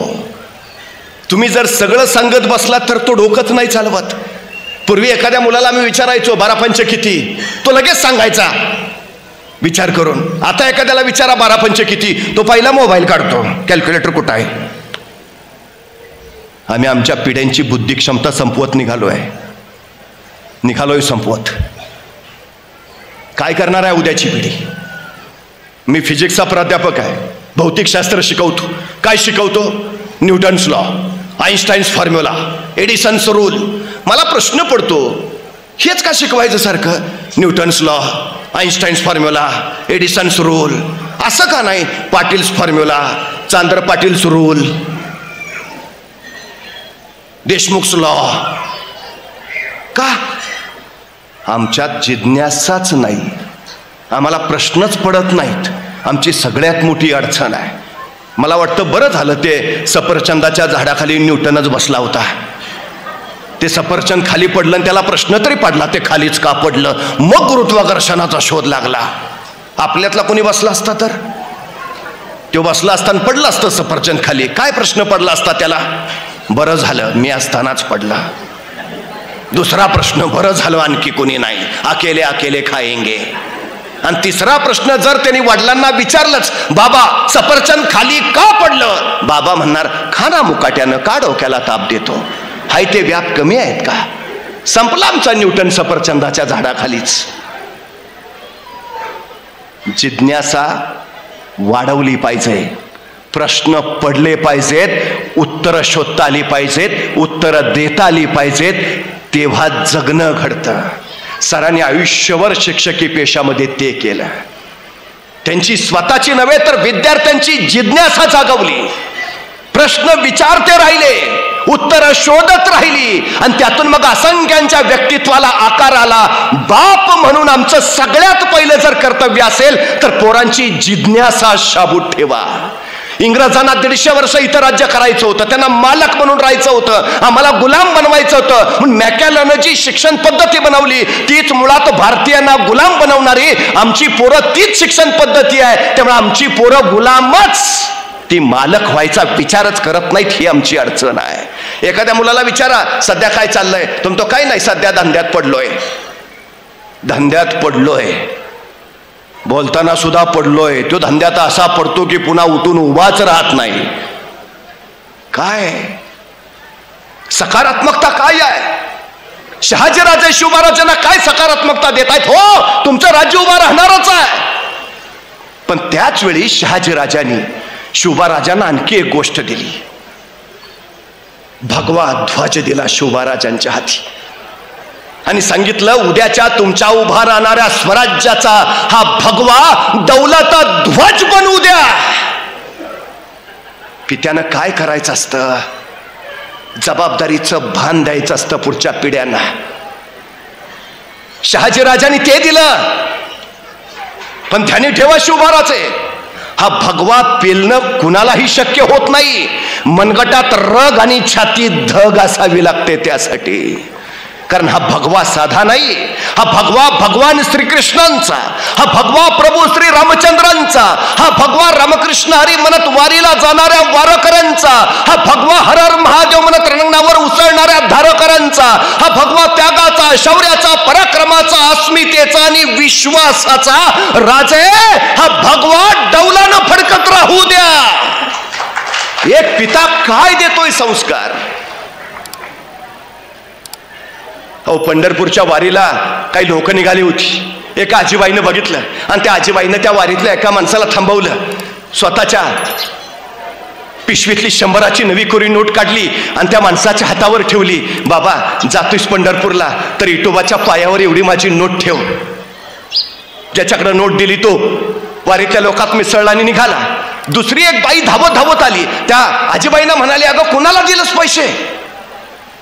अगं काय माहिती तो कोण कुठला, तू दिलेली 100ची नोट इटोबाच्या पायावर ठेवतोय का नाही ठेवतोय, कुणाला बी कसं देतीस पैसे? तशी ती आजीबाई म्हणाली, हे बघ, तो कोण आहे कुठला आहे मला काही बी ठाऊक नाही. माझा त्याच्यावर नव्हं, त्याच्या खांद्यावर असलेल्या भगव्या ध्वजावर विश्वास आहे. ज्याच्या खांद्यावर भगवा ध्वज आहे तो कुणाला बी फसवणार नाही. काय विश्वास आहे हो. शहाजीराजांनी तो विश्वास दिला आपल्या पुत्रात. हा भगवा तुमच्या राज्याचा आहे, न्याय देईल हे राज्य, विश्वास देईल. काय संस्कार आहे तो. आमच्या पोरांना हे संस्कार द्यावं, फार महत्वाचं आहे, फार गरजेचं आहे ते. श्रावण बाळासारखं आई वडिलांना कावडीत टाकून त्यानं काशीला न्यावं ही आमची इच्छा नाही, पण किमान तहान लागल्यावर, आईनं पाणी मागितल्यावर आणून द्यावं एवढा तरी आम्हाला आईसाठी झटणारा पुत्र असायला हवं ही आमची माफक अपेक्षा आहे. बाप आम्हाला दुसरं काही नाही मागत, त्यांनी त्याचं सगळं विश्व उभा केलंय, तुमच्यासाठी समर्पित करून त्यांचा विश्व उभा करण्यासाठी धडपडलाय. काही अपेक्षा नसते, फक्त जे नाव दिलंय ना ते नाव फडकत ठेवा तेवढी अपेक्षा असते बापाची, बाकी काही नाही. माता पित्यांकडनं शिकण्याचा एकच गुण आहे आमच्याकडे. देवकी होणं कुणालाही जमतं, यशोदा होता आलं पाहिजे. वसुदेव होणं कुणालाही जमतं, नंद होता आलं पाहिजे. आपल्या मुलाला जन्म कुणी देतं, कुणी वाढवतं, दुसऱ्याचं पोर सोवळ घेऊन त्याला माया देऊन त्याला भगवान श्रीकृष्ण करता आलं पाहिजे. हे सगळ्यात मोठं जगणं आहे. एक शिक्षक म्हणून सरांनी ते जगणं जगलंय. स्वतःची मुलं घडवलीतच आहेत, पण असंख्यांची अशी मुलं घडवलीत, ते नंद झालेत. या समाजाचं गोकुळ झालं पाहिजे या विचारांना आयुष्य समर्पित केलंय त्यांनी, हे महत्वाचं. शिकायचं असेल तर आम्हाला फक्त ते देणं शिकता आलं पाहिजे. देणं सध्या ते शिकवायची फार गरज आहे. हल्ली घेणारे खूप झालेत. देव देव देव, घेऊ म्हणणारा कोणच दिसत नाही. या जगात फक्त आई आणि वडील हे दोघच आहेत जे फक्त देत राहतात, देत राहतात, देत राहतात. एक साधू एका महिलेच्या घरी रोज भिक्षा मागायला जायचा, रोज भिक्षा मागायचं, आणि ती बाई त्याला वाटेल तसं बोलायची, शिव्याशाप घालायची आणि हकलून लावायची, तरी पण तो साधू रोज तिच्या दारापुढं जायचाच. एके दिवशी असाच गेला, त्या बाईनं शिव्या घातल्या, त्याला हकललं, तसा शेजारी धावत आला, त्या साधूंजवळ गेला. अहो म्हटला, कशाला येता इथं? या बाई रोज तुम्हाला शिव्या घालतात, हकलून देतात, तरी तुम्ही परत त्यांच्या दारात आहेच. साधू म्हटला, हे बघ, मला काही मिळावं म्हणून मी त्यांच्या दारात येत नाही, तर त्यांना काहीतरी देण्याची सवय लागावी म्हणून त्यांच्या दारापुढं येतो. आज ना उद्या तरी त्या कंटाळतील, वैतागून शिव्या घालत का होईना काहीतरी मला देतील. मला हवाय म्हणून नव्हे, त्यांना द्यायची सवय लागावी म्हणून येतोय. जिथं देणारी माणसं असतात तिथं समाज घडतो. हे सगळ्यात महत्वाचं आहे. सगळ्यात हे देणारं होता आलं पाहिजे. सुहृदयता त्यातून येते. मला एका प्रश्नाचं उत्तर द्या. असा एकही माणूस मला दाखवा की ज्याने आयुष्यभर दान केलं आणि शेवटी तो कपल्लक झाला आणि गेला. माहितीये? अजिबात नाही. रॉकफेलर नावाचा एक प्रचंड मोठा उद्योगपती होता. शून्यातनं विश्व उभा केलं. वयाच्या 52व्या वर्षी त्याला अचानक कसला तरी आजार जडला. हॉस्पिटलमध्ये नेलं. त्यावेळी त्याची संपत्ती जगात सगळ्यात जास्त होती. जगातला सगळ्यात श्रीमंत रॉकफेलर. डॉक्टरांनी सांगितलं तुम्ही आता फार काळ जगत नाही. 52व्या वर्षी डॉक्टरांनी सांगितलं की जास्तीत जास्त 6 महिने राहिलेत तुमचे. त्या दिवशी रॉकफेलर घरी आला. स्वतःच्या मुलाबाळांना जवळ बोलावलं. रॉकफेलर फाउंडेशन नावाची संस्था स्थापन केली आणि 6 महिने राहिलेत. बस आता मी फक्त दान करत राहणार. म्हणून हा रॉकफेलर रोज फक्त आल्या गेल्या लोकांना दान करत राहायचा. लोक यायचे, प्रश्न मांडायचे, अडचणी सांगायचे, आणखी काय सांगायचंय हे जेवढं देता येईल तेवढं देत राहायचा. 6 महिन्यात मरणारा रॉकफेलर वर्ष झालं, 2 वर्ष झाली, 5 वर्ष झाली, 10 वर्ष झाली, 15 वर्ष झाली, 92 वर्षाचा झाला. रॉकफेलर ठणठणीत होता आणि 52 ते 92 फक्त तो संपत्ती वाटत होता. त्याची संपत्ती किती कमी झाली होती? 52व्या वर्षी जेवढी त्याची संपत्ती होती त्याच्या 15 पट संपत्ती त्याची 92व्या वर्षी होती. कमी तर झाली नव्हतीच, 15 पट वाढली होती. आणि देण्यानं सगळ्यात महत्वाचं त्याचं आयुष्य वाढलं होतं. एक बाई डोक्यावर हंडा घेऊन 5 किलोमीटर पाण्यासाठी वणवण करत जायची. दूरवर तिथल्या झऱ्यावरनं पाणी आणायची आणि मग 5 किलोमीटर परत वणवण करत उन्हातानाची घरी यायची. एके दिवशी अशीच निघाली. डोक्यावर हंडा घेतला, हातात कॅन घेतलं, 5 कोस वणवण केली. झऱ्याजवळ पोहोचली. झऱ्यातनं हंडा भरला, पाण्याचं कॅन भरलं आणि परतीला यायला निघाली. आता 5 कोस परत वणवण करत यायचंय, परत चटके खायचे, परत ऊन सोसायचंय. पुढं निघाली. येता येता अचानक वाटेत एक माणूस भेटला. म्हटला ताई घसा गोरडा पडलाय, घोटभर पाणी देतेस का? त्या माऊलीने विचार नाही केला. डोक्यावरचा हंडा लगेच खाली घेतला. त्या सद्ग्रस्ताला ओंजाळभर पाणी दिलं. तृप्ततेनं त्याने पाणी पिलं. हंडा परत डोक्यावर घेतला. ती पुढे निघाली. काही अंतर आली, परत एक जण भेटला. आई आत्ताच जेवलो पण घसा ओला करला, पाणी नाही, पाणी देतेस? ही चिडली नाही, संतापली नाही. तर तुझ्यासाठी 5 कोस वणवण करायला गेले वय तुला पाणी द्यायला? सर बाजूला. अजिबात म्हटली नाही. शांतपणे डोक्यावरचा हंडा काढला. त्याही माणसाला तिनं पाणी दिलं. तो पाणी पिला, हंडा डोक्यावर घेतला, परत निघाली. वाटेत आणखी माणसं भेटली, पाणी मागत राहिली. ही पाणी वाटेत राहिली, घराजवळ पोहोचली. त्यावेळी या माऊलीच्या डोक्यावरचा हंडा रिकामा झाला होता. हातातलं कॅन तेवढं भरलेलं. दारात पोरगं होतं. पोरानं बघितलं आईच्या डोक्यावरचा हंडा रिकामा आहे पण हातातलं कॅन भरलंय. पोराच्या लक्षात आलं ज्यार्थी हातातलं कॅन पाण्यानं भरलंय याचा अर्थ आई झऱ्यावरनं जाऊन आली. पण ज्यार्थी डोक्यावरचा हंडा रिकामा आहे याचा अर्थ आई येता येता पाणी वाटत आली. पोरला राग आला. दारात आलेल्या आईला विचारलं दुसऱ्याला पाणी वाटायला 5 कोस वणवण करत गेलीस का? 5 कोस वणवण करून कुणी सांगितलं दुसऱ्याला पाणी वाटायला? काय गरज होती? तशी ती माऊली आपल्या पोराला शांतपणे म्हणाली, बाळा तुला जगण्याचा सगळ्यात मोठा नियम सांगते. दुसऱ्याला देत राहिलं ना की आपल्या डोक्यावरचं ओझं कमी होतं. बघ ना, मी झऱ्यावर हंडा डोक्यावर घेतला त्यावेळी हंड्याचं किती ओझं होतं. येता येता मी फक्त दुसऱ्याला देत आले, माझ्या डोक्यावरचा हंडा किती हलका झाला. दुसऱ्याला देत राहिलं ना की आपल्या डोक्यावरचं ओझं कमी होतं.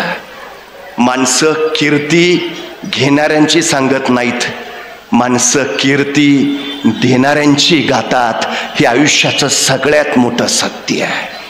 सर आयुष्यभर त्या पद्धतीनं जगलेत. हा माणूस मेळ इथं जो जमलाय ना तो त्यासाठी. हे देणाऱ्यांची कीर्ती आहे, हे सगळ्यात महत्वाचं. आयुष्य हृदयतेनं कृतज्ञतेनं जगता आलं पाहिजे, याचा तो आहास आहे. आमच्या पुढच्या पिढींना ते सांगा. आणि जे दिलंय ते राखायला शिकवा. आमची अडचण सगळ्यात मोठी ती आहे हो. जगाच्या पाठीवर खरंच असं यंत्र नाही की ज्यात भाकरी टाकली की रक्त बाहेर येतं. केवढं अद्भुत शरीर आम्हाला आमच्या मातापित्यांनी दिलंय. काय खर्च करावा लागला हो त्यासाठी आम्हाला. आम्ही जपतो. एखाद्या माणसाला हार्ट अटॅक येतो, बायपास करावी लागते. बायपास करायची म्हणजे हृदयाची खराब झालेली रक्तवाहिनी काढायची आणि तिच्या जागी दुसरी रक्तवाहिनी जोडायची. या शस्त्रक्रियेला खर्च येतो 3 लाख रुपये. म्हणजे आमची एक रक्तवाहिनी केवढ्याला पडली? 3 लाख रुपयाला. आमच्या हृदयाजवळ अशा एकूण 1 लाख रक्तवाहिन्या आहेत. एक रक्तवाहिनी 3 लाखाची, तर 1 लाख रक्तवाहिन्याची किंमत किती झाली? 2 डोळे दिलेत आम्हाला.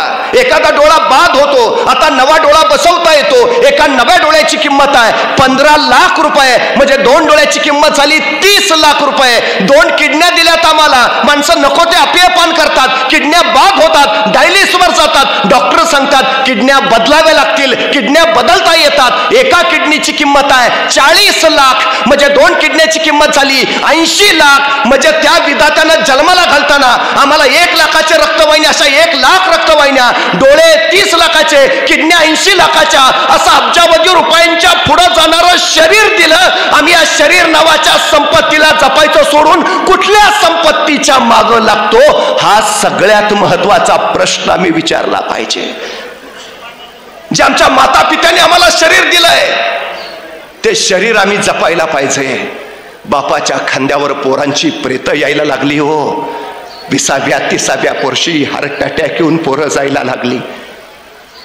यासाठी नव्हता केला अट्टाहास, शेवटचा दिस गोड व्हावा. आई बापाची इच्छा काय असते? शेवटचा दिस गोड व्हावा, बस.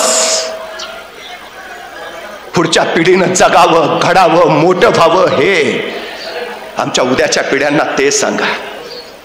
मी नेहमी जाता जाता एक गोष्ट सांगतो. नवरा बायको होते. नवरा कामगार, मुंबईत गिरणी कामाला. 40-45 वय असेल. 20 वर्षाचा सुखाचा संसार. नवरा बायकोचं नातं इतकं घट्ट की नवऱ्याला ठेच लागली की बायकोच्या डोळ्यातनं टचकन पाळी याच. बायकोला काय झालं की नवरा हवालदिल व्हायचा. एकमेकांसाठीच जगत होते. सुखानं चाललं होतं सगळं. हा सकाळी 9 वाजता घरातनं बाहेर पडायचा. 9:45 वाजता एका पानाच्या ठेल्यावर जायचा. 2 रुपयाची नोट देऊन 2.25 रुपयाचं एक साधं पान विकत घ्यायचा आणि उरलेले 25 पैसे त्याच पानाच्या ठेल्याच्या शेजारी बसलेल्या भिकाऱ्याच्या थाळीत टाकायचा. 20 वर्ष क्रम चुकला नाही. रोज 9 वाजता घरातनं बाहेर पडणार, 9:15 वाजता पानाच्या ठेल्यावर 2.25 रुपयाचं साधं पान घेणार आणि 2 रुपयाची नोट देऊन परत आलेले 25 पैसे त्याच पानाच्या ठेल्याजवळ बसलेल्या भिकाऱ्याच्या थाळीत टाकणार. 20 वर्ष नेम. सगळं सुरळीत व्यवस्थित आनंदात. पण अचानक संसाराला दृष्ट लागली. बायको आजारी पडली. काळजीपोटी यानं तातडीने दवाखान्यात नेलं. डॉक्टरांनी तपासणी केली आणि डॉक्टरांनी सांगितलं तुमच्या बायकोला कॅन्सर आहे. पायाखालची जमीन सरकली, डोक्यावर आभाळ कोसळलं, डोळ्यातनं खळदिशी पाणी सुटलं. त्याने डॉक्टरला विचारलं, डॉक्टर इलाज?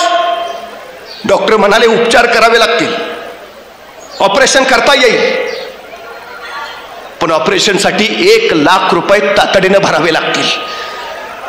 तरच तुमची बायको वाचेल. ऑपरेशन झालं तर 1 लाख कुठून आणावे? पोटाची खळगी कशी बशी भरतो आपण, दिवस ढकलतो. ऑपरेशनसाठी 1 लाख आणावे कुठून आणावे त्याला काही कळेना. आपण तो डॉक्टर म्हणला, डॉक्टर मी करतो काहीतरी, फक्त माझ्या बायकोला वाचवा, फक्त बायकोला वाचवा. आणि तो तिथून बाहेर पडला. सगळ्या नातेवाईकांची दारं वाजवली. बायको दवाखान्यात आहे, ऑपरेशन करायचं आहे, 1 लाख हवी आहेत. नातेवाईकांनी दारं लावून घेतली. ज्या मित्रांनी सुखामध्ये साथ दिली होती त्या मित्रांच्या घरी गेला, विनंत्या केल्या, माझा संसार वाचवा, बायको वाचवा, माझं आयुष्य वाचवा, ऑपरेशन करायचं आहे, 1 लाखाची गरज आहे. पण मित्रांनी दारं लावून घेतली आणि त्या दिवशी त्याला निसर्गाचा नव्हे सृष्टीचा सगळ्यात मोठा नियम कळाला. गरजेला जो पडत नाही त्याला माणूस म्हणायचं. काय करावं त्याला कळेना, सुचेना.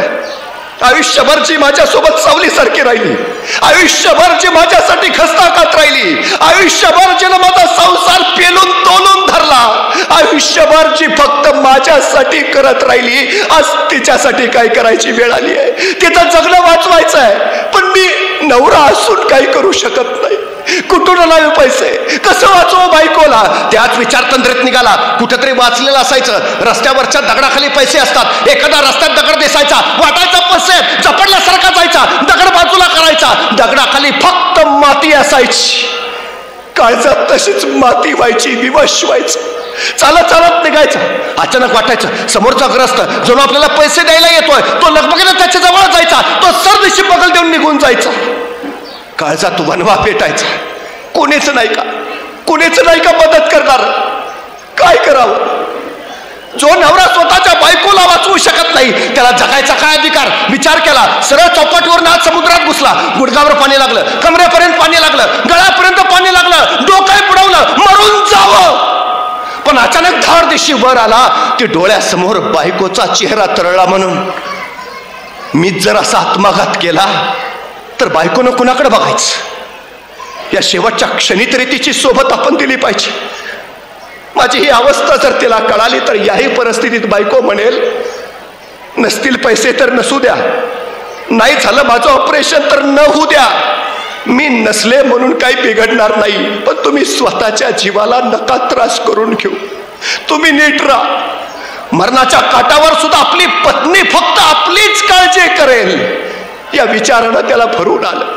भरल्या डोळ्याने चालत निघाला.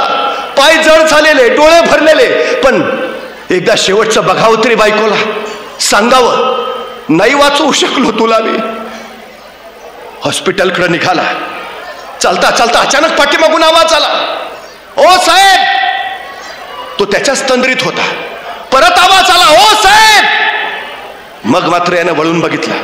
गेली 20 वर्ष ज्या पानाच्या ठेल्यावर हा नियमानं पान खात होता, तो पानवाला याला बोलावत होता. जड पावलांनी डोळे पुसत तो पानाच्या ठेल्यासमोर गेला. पानवाल्याने विचारलं, काय साहेब, 20 वर्ष पान खायचा नेम चुकला नाही आणि 3 दिवस बघतोय फिरकला नाहीसा, काय चुकलं का आमचं?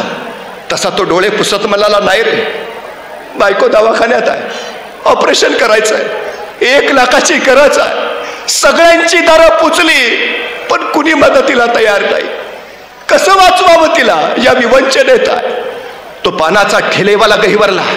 त्याच्या खांद्यावर हात ठेवत म्हणाला, मालक, आपली प्रॉपर्टी म्हणजे आपली ही पानाचा ठेला, इकलं तर 25,000 येत्याल.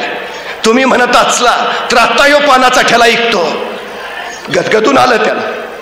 म्हणलास त्याचं आलं सगळं, पण 25,000 काय होणार रे? 1 लाख हवे. ठीक आहे करत तो तिथून पुढे निघाला. चालत राहिला. एकदा बघावं तरी डोळे भरून बायकोला म्हणून हॉस्पिटलमध्ये शिरला. काचेतनं बायकोचा चेहरा बघितला आणि एक मनात वाटून गेलं, हे तुझं शेवटचं दर्शन. नाही वाचवू शकलो आणि डसडसा रडत तिथंच गुडघ्यात डोकं खुपसून बसला. हमसा हमशी रडायला लागला. तेवढ्यात एक नर्स धावत आली. त्याला हलवत म्हणाले, ओ साहेब, या कागदावर सही करा, तुमच्या बायकोचं ऑपरेशन करायचं आहे. स्वर्ग भेटल्याचा आनंद झाला. त्याला काय कळेना. पैसे कोणी भरले? 1 लाख कोणी भरले? माझ्या बायकोला कोणी वाचवलं? माझा संसार कोणी वाचवला? कोण आहे तो? आणि त्या नर्सनं घोंगडं पांघरलेल्या एका माणसाकडे बोट दाखवलं आणि त्याला सांगितलं, तो घोंगडं पांघरलेला मनुष्य दिसतोय ना, त्याने तुमच्या बायकोचे 1 लाख रुपये भरले. धावत धावत गेला. घोंगडं पांघरलेल्या त्या फटक्या माणसाला पाठीमागून कडकडून मिठी मारली. तसेच खाली पाय धरले. धन्य धन्य तुझी, उपकार केलेस माझ्यावर, संसार वाचवलास. कोण आहेस तू? कोण? का केलंस? आणि कोण आहेस तू हे म्हणत कोण आहे हे बघायला त्यानं मान वर केली. आश्चर्याचा धक्का बसला. ज्या पानाच्या ठेल्यावर गेली 20 वर्ष पान खात होता, 2 रुपयाची नोट देऊन 2.25 रुपयाचं पान घेऊन उरलेले 25 पैसे ज्या भिकाऱ्याच्या थाळीत टाकत होता, तो भिकारी याच्या बायकोच्या ऑपरेशनचे 1 लाख भरून निघाला होता. त्याने विचारलं, का केलंस? आणि तो भिकारी म्हणाला, चित्ती नाही असं त्याचा पांडुरंग दास. अरे गेली 20 वर्ष तू नित्य नियमानं माझ्या थाळीत टाकत राहिलास. 20 वर्ष तुझा नेम चुकला नाही माझ्या थाळीत टाकायचा. अरे मी एक दिवस तुझ्या थाळीत टाकलं म्हणून बिघडलं कुठं? तो वरचा बसलाय ना, तो भरपाई करत असतो. तुम्ही रोज 25-25 पैसे द्या, तो एक दिवस तुम्हाला लाख रुपये परत करतच असतो. ही सगळ्यात मोठी गोष्ट आहे. तुम्ही द्यायला शिकलं पाहिजे. तो परमेश्वर सुद्धा मग तुम्हाला भरभरून देतो. तो भिकारी सांगतोय चित्ती नाही असं त्याचा पांडुरंग दास. पैशानं श्रीमंत असणारी माणसं आजूबाजूला पुष्कळ आहेत. मनानं श्रीमंत असणारी माणसं हवी आहेत. हा भिकारी पैशानं श्रीमंत असेल पण मनानं श्रीमंत होता. मनानं श्रीमंत असणारी माणसंच समाज घडवतात, जग घडवतात आणि इतिहास घडवतात. अशाच एका मनानं श्रीमंत असणाऱ्या माणसाचं पुण्यस्मरण आपण आज करतो आहोत. त्यांच्या कार्याबद्दल कृतज्ञता व्यक्त करतो आणि थांबतो. धन्यवाद.